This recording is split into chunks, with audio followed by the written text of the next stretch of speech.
Friends నమస్తే. Today news channel స్వాగతం. నేను నరేందర్. మా ఛానల్ మొదటిసారి చూస్తున్నారు, మా ఛానల్ సబ్స్క్రైబ్ చేయండి. అలాగే కథలు నచ్చితే లైక్ చేసి షేర్ చేసి మాకు బూస్ట్ ఇవ్వాలని మిమ్మల్ని కోరుతా ఉన్నాను. మరి నిన్నగాక మొన్న నుంచి గత 3-4 రోజులుగా కురుట్ల నియోజకవర్గంలో మెట్పల్లి సర్కిల్లో ఏం జరుగుతోంది, ఇంతకీ ఒక హానీ ట్రాప్ ముఠా పోలీసులకు పట్టుబడినట్టు తెలుస్తా ఉంది. సో ఇంతకీ అసలు ఆ హానీ ట్రాప్ కథ ఏంటి, ఆ కథనం వెనుక హానీ ట్రాప్ వెనుక స్టోరీ ఏంటి అని మనం గమనిస్తూ ఉంటే, ఇలాను ఎరగా వేసి డబ్బున్న వాళ్ళకి ఎరగా వేసి వాళ్ళ ద్వారా చిత్రాలు తీసి వారి సెల్ ఫోన్లో బంధించి వారి దగ్గర నుంచి డబ్బులు వసూలు చేస్తున్నట్టుగా తెలుస్తూ ఉంది. ఏదైతే గత 4 రోజుల క్రితం మెట్పల్లి పట్టణంలో జరిగినటువంటి ఈ అంశం సంచలనంగా మారింది. ఇందుకు సంబంధించినటువంటి పూర్తి స్థాయి కథనం ఒకసారి చూద్దాం.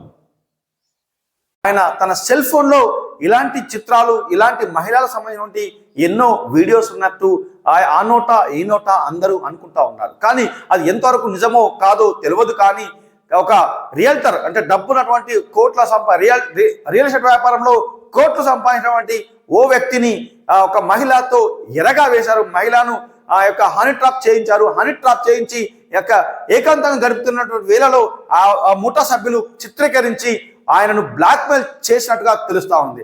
మొత్తంగా 15 లక్షల రూపాయలు డిమాండ్ చేసినటువంటి ఈ వ్యక్తులు చివరికి బేరం కుదుర్చుకొని 5 లక్షల రూపాయలకైతే బేరం కుదుర్చుకున్నారు. ఈ 5 లక్షల రూపాయలు కూడా ఆ యొక్క బేరం కూర్చుకున్న క్రమంలో 5 లక్షల రూపాయలు ఆ సదరు వ్యక్తి తీసుకొని వచ్చి అప్పజెప్పే సమయంలో, లేదు మాకు ఇది సరిపోదు, మాకు మరో 2 లక్షల రూపాయలు అదనంగా కావాలని చెప్పి డిమాండ్ చేశారు.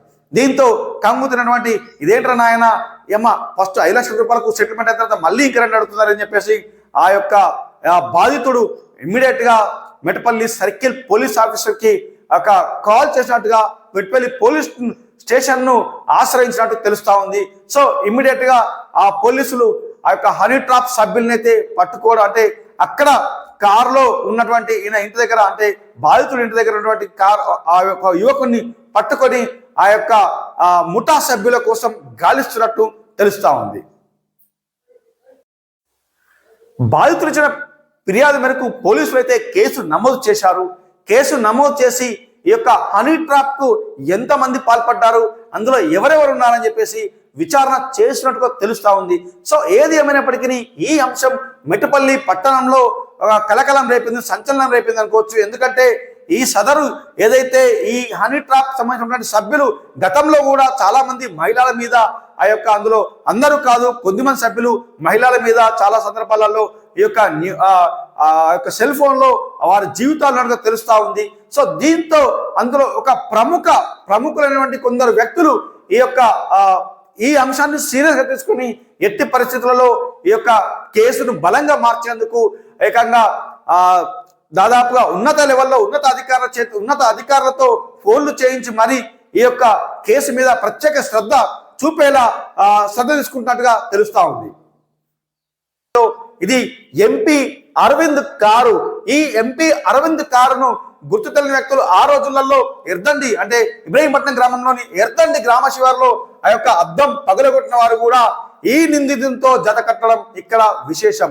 మొత్తంగా అంటే కొంతమంది బీఆర్ఎస్ పేరు చెప్పుకొని బీఆర్ఎస్ లీడర్లు కూడా అందులో పాల్గొన్నట్టుగా, ముఠాలో ఉన్నట్టుగా తెలుస్తా ఉంది. సో ఏది ఏమైనప్పటికీ అంటే డబ్బు, ఈజీ మనీ కోసం బీఆర్ఎస్ బీజేపీ నాయకులు, అంటే కింది స్థాయిలో ఉన్నటువంటి కార్యకర్తలు కలిసి పనిచేస్తున్నారు అనడానికి ఈ యొక్క ఘటనలో ఉన్నటువంటి వ్యక్తులు నిదర్శనంగా మారింది. సో మొత్తంగా ప్రధాన పార్టీల నాయకుల అనుచరులు ఇందులో హనీ ట్రాప్ లో ఉండడం నిజంగా అంటే స్థానికంగా సంచలనానికి రేఖడానికి కారణమైంది. సో మొత్తంగా ఏదైతే ఇటు బీఆర్ఎస్ నాయకులు అలాగే బీజేపీ నాయకుల అనుచరులు కలిసి ఈ హనీ ట్రాప్ కు పాల్పడి డబ్బు వసూలుకు పాల్పడడం ఇక్కడ స్థానికంగా యొక్క హల్చల్ రేపింది. మొత్తంగా గత 3-4 రోజుల నుంచి పోలీస్ స్టేషన్ చుట్టూ, అంటే ఇక మెట్పల్లి టౌన్ లో అసలు ఏం జరుగుతుంది, మెట్పల్లి పట్టణంలో అసలు ఈ ముఠాకు సంబంధించినటువంటి సభ్యులు ఇంకా ఎవరెవరి దగ్గర వసూలు పాల్పడ్డారో అని చెప్పేసి మెట్పల్లి పట్టణ జనమంతా చర్చించుకుంటున్నారు. ఆ సెల్ ఫోన్ సంబంధించినటువంటి దాంట్లో ఇంకా ఎవరెవరికి సంబంధించినటువంటి వివరాలు ఉన్నాయి అనే డాటాను సేకరించే పనులు పోలీసులు ఉన్నట్టుగా తెలుస్తా ఉంది. సో ఏది ఏమైనప్పటికీ ఈ అంశం మీద ఆ యొక్క పోలీసులు చర్యలు తీసుకున్న తర్వాత దీని పూర్తి స్థాయి కథనం వెల్లడించే అవకాశం ఉంది. మా ఛానల్ మొదటిసారి చూస్తున్నారు, సబ్స్క్రైబ్ చేయాలని చెప్పేసి మిమ్మల్ని అందరినీ కోరుతా ఉన్నాను. Thank you.